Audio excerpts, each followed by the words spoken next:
Hey guys, welcome back. So in this video, I'm going to show you how you can import Excel file into Anki. So XLSX file. All right.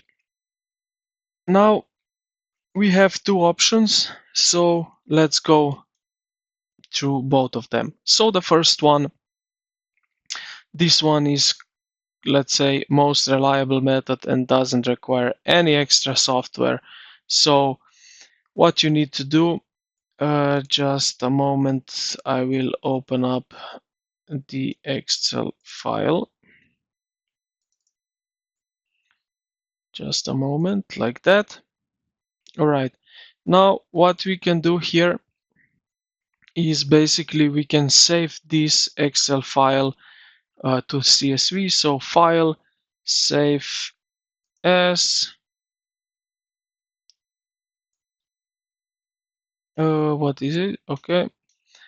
We can save it as CSV file.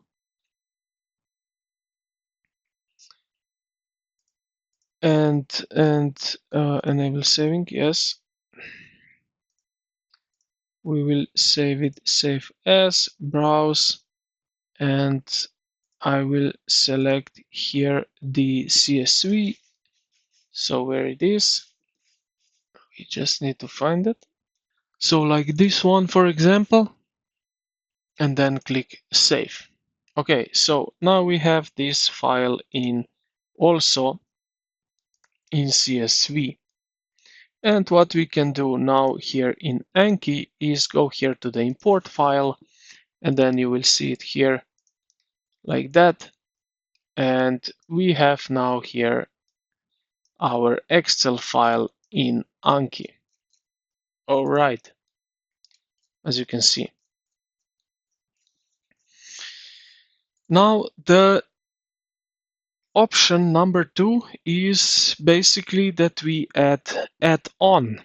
So how to add on is go here to the tools and then add-ons, get add-ons, and we will put here in code here. So we need that 18320155432. Okay. Now I need to restart and you2 the Anki, and now you can basically just sync your Excel file with Anki tag. So yeah, this is pretty much it how you can use it. So I still use it like this one that I just convert to CSV file because it's easier for me. It's not any complication, any errors or something. So I just use this one. But if you want, you can also use with add-ons. So I hope this video helped you out. If you did, consider to like the video and subscribe to the channel. Thank you for watching, and I will see you in the next.